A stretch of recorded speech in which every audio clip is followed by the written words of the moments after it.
क्योंकि सबका जागना बहुत ज़रूरी है। अभी सोने का टाइम नहीं है। क्योंकि परमात्मा हमको खुद जगाने के लिए आया है।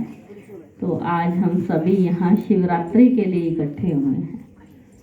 शिवरात्रि वैसे तो 11 तारीख की है, लेकिन हम लोग 1 महीना 15 दिन पहले गांव-गांव जाकर शिवरात्रि के बारे में बताते हैं, ध्वजारोहण करते हैं कि परमात्मा धरती पर आकर अपना कार्य कर रहे हैं, कि परमात्मा धरती पर आ चुके हैं। अभी जाने का टाइम है।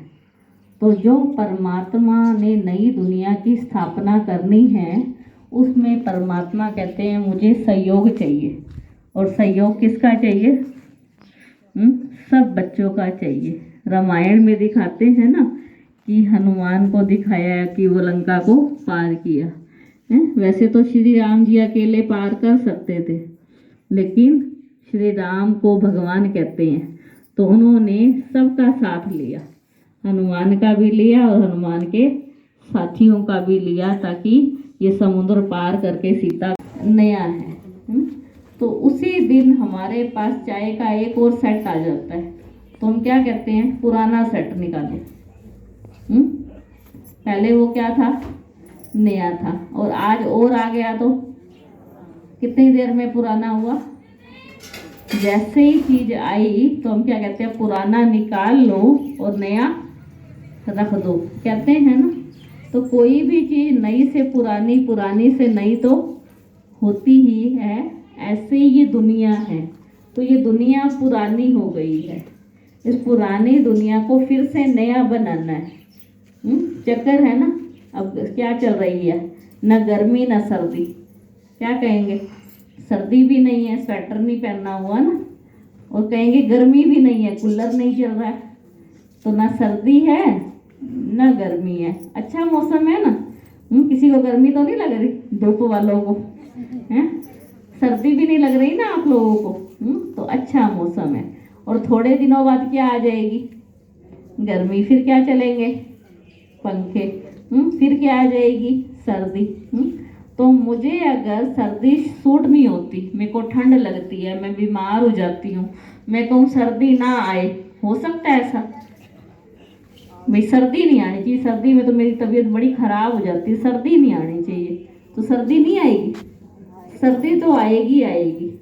हाँ, ये होगा मेरे को 2-3 स्वेटर पहनने पड़ेंगे, जुराबें ओढ़नी पड़ेंगी। जो 2 रजाई करती हो तो 3 रजाई लेनी पड़ेंगी, है ना। ज़्यादा ठंड लगती है। लेकिन ये नहीं है मैं चाहूँ सर्दी ना आए और सर्दी ना आए। सर्दी तो आएगी। गर्मी है तो गर्मी भी आएगी। अब मैं कहूँ मुझे तो बड़ी गर्मी लगती है, सर्दी रह जाए तो अच्छा है। गर्मी लगती है तो मेरे को एसी चलाना पड़ेगा, कूलर चलाना पड़ेगा, गर्मी में कम बाहर निकलना पड़ेगा। लेकिन मैं ये चाहूँ कि सर्दी ना आए, गर्मी ना हो, ऐसा तो हो ही नहीं सकता। तो ऐसे ही सर्दी भी आएगी, गर्मी भी आएगी। तो आज क्या वार है? शनिवार है ना, सैटरडे है। तो हम कहें नहीं, शनिवार नहीं आना चाहिए, शनिवार अच्छा नहीं होता, है ना। तो हम चाहेंगे तो शनिवार नहीं आएगा, शनिवार फिर भी आएगा, सोमवार आएगा, है ना। सारे वार आएंगे, चाहे हमको पसंद हो या ना हो, लेकिन हमको अपना पसंद बनानी ही पड़ेगी। मौसम को अपनी पसंद बनानेगी। संडे भी आएगा और मंडे भी आएगा। इसी प्रकार अब कलयुग चल रहा है, तो कलयुग के बाद सतयुग भी आएगा। इसको भी कोई रोक, हम चाहेंगे कि कलयुग ही रहे, सतयुग ना आए, तो हमारे कहने से रुकने वाला नहीं है। तो सतयुग तो आना ही है, क्योंकि वो चीज गई है, वो घूम के तो दोबारा। सतयुग भी था, त्रेता युग भी था, द्वापर भी था, कलयुग भी है। और अब क्या होगा? फिर सतयुग आएगा, फिर नई दुनिया होगी, सुख शांति होगी। गाते हैं ना, भारत सोने की चिड़िया था। गाया है ना, सुना है ना सबने। तो भारत सोने की चिड़िया था, तो फिर से क्या होगा? गायन है, शेर बकरी एक घाट पर पानी पीते थे, एकदम सुख शांति थी, देवताओं का राज्य था, कोई लड़ाई झगड़ा नहीं था, हर घर में शांति थी। हर घर में सुख था, कोई बीमार नहीं होता था। तो वो दुनिया फिर से आएगी। तो कौन चाहता है कि उस दुनिया में हम भी जाएं, जहाँ पे तन निरोगी हो, मन अच्छा हो। आज देखो हम तन से सारे बीमार हैं। कोई है, कोई एक भी हाथ खड़ा करो, मेरे को कोई बीमारी नहीं है कोई? कोई एक भी लाल नहीं है भगवान का, है कोई एक भी लाल नहीं है जो कहे मैं बीमार हूँ। किसी को सिर दर्द है, किसी को बीपी है, किसी को शुगर है, किसी को हार्ट प्रॉब्लम है, किसी को गला दर्द है, किसी के पाँव दर्द है, किसी से चला नहीं जाता, किसी ना किसी को कुछ ना कुछ तो है। कोई भी तंदुरुस्त नहीं है। लेकिन ऐसी दुनिया आएगी जब सारे तंदुरुस्त होंगे। कभी सुना राम को बुखार हो गया था, राम का भी डॉक्टर है, बताओ किसी ने सुना राम को बुखार हो गया? राम जी तो हमारे ही जैसे थे ना, उनकी भी दो ही आंखें थी, एक ही नाक था, दो ही पाँव थे, कोई अलग तो नहीं थे ना, अलग हमारे ही जैसे थे। लेकिन कभी उनको सुना कैंसर हो गया था राम को? किसी ने सुना उनको बुखार हो गया था?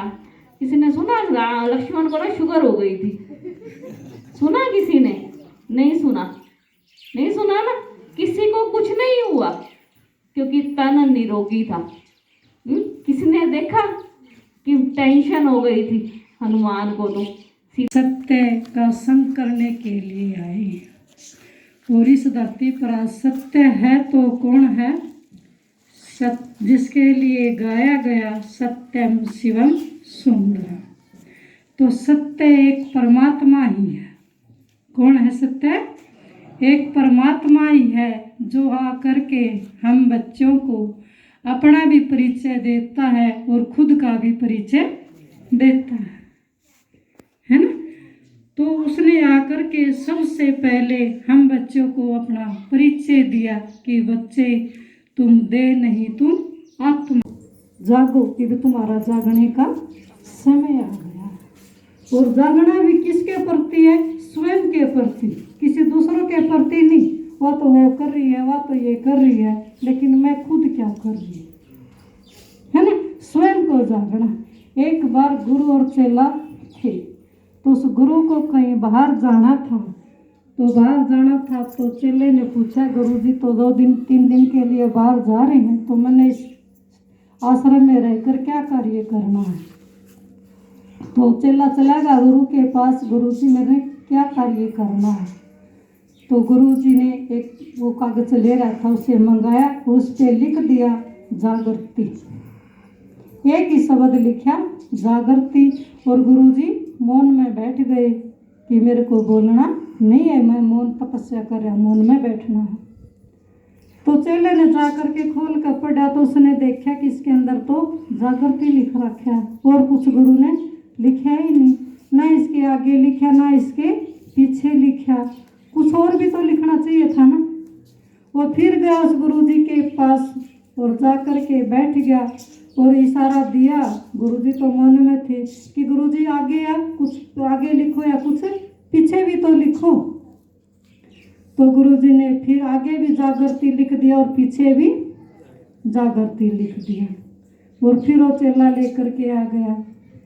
फिर चेले ने देखा ये क्या, गुरु जी ने तो जागृति आगे भी जागृति पीछे भी जागृति लिख दिया। फिर चिंता में पड़ गया कि जागृति है तो क्या मैंने सारी रात जागना ही है?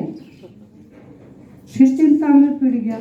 आखिर में चेले से रहा नहीं गया और गुरु के पास गया कि गुरु जी इसका अर्थ मेरे को समझ में नहीं आया कि जागृति इसका अर्थ है ही क्या?